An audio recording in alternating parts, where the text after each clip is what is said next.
होई अष्टमी व्रत कथा जो संतान की सुख समृद्धि के लिए रखा जाता है और 24 अक्टूबर शाम 5:45 से 7 बजे तक ये कथा की जाएगी। कथा। प्राचीन काल में एक साहूकार था जिसके 7 बेटे और 7 बहुएं थी। इस साहूकार की एक बेटी थी जो दीपावली के अवसर पर साहूकार के मायके आई थी।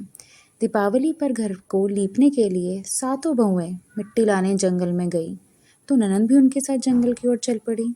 साहूकार की बेटी जंगल से मिट्टी ले रही थी। उसी स्थान पर स्याहू अपने 7 बेटों के साथ रहती थी। मिट्टी खोदते हुए गलती से साहूकार की बेटे की खुरपी से स्याहू के एक बच्चा मर गया। स्याहू इस पर क्रोधित होकर बोली, मैं तुम्हारी कोख बांधूंगी। स्याहू की यह बात सुनकर साहूकार की बेटी अपनी 7 भाभियों से एक एक करके विनती करती है कि वह उसके बदले अपनी कोख बंधवा ले। सबसे छोटी भाभी ननंद के बदले अपनी कोख बनवाने के लिए तैयार तो हो जाती है। इसके बाद छोटी भाभी के जो भी बच्चे थे वह सभी 7 दिन बाद मर जाते थे। 7 पुत्र के इस प्रकार मृत्यु होने के बाद उसने पंडित को बुलवाकर इसका कारण पूछा। पंडित ने सुरही गाय की सेवा करने के लिए सलाह दी। सुरही सेवा से प्रसन्न होती है और उसे स्याहू के पास ले जाती है। रास्ते में थक जाने पर दोनों आराम करने लगते हैं।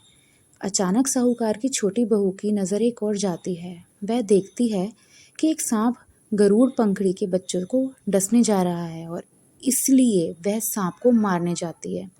इतने में गरुड़ पंखड़ी वहां आ जाती है और खून बिखरा हुआ देखकर उसे लगता है कि छोटी बहू ने उसके बच्चे को मार दिया। इस पर वह छोटी बहू को चोंच मारना शुरू कर देती है। छोटी बहू इस पर कहती है कि उसने तो उसके बच्चों की जान बचाई है। गरुड़ पंखड़ी इस पर खुश होती है और सुरही सहित उन्हें स्याहू के पास पहुंचा देती है। स्याहू छोटी बहू की सेवा से प्रसन्न होकर उसे 7 पुत्र और 7 बहुएं होने का आशीर्वाद देती है। स्याहू के आशीर्वाद से छोटी बहू का घर पुत्र और पुत्र वधुओं से हरा भरा हो जाता है। होई अष्टमी का अर्थ एक प्रकार से यह भी होता है कि अनहोनी को होनी बनाना, जैसे साहूकार की छोटी बहू ने कर दिखाया।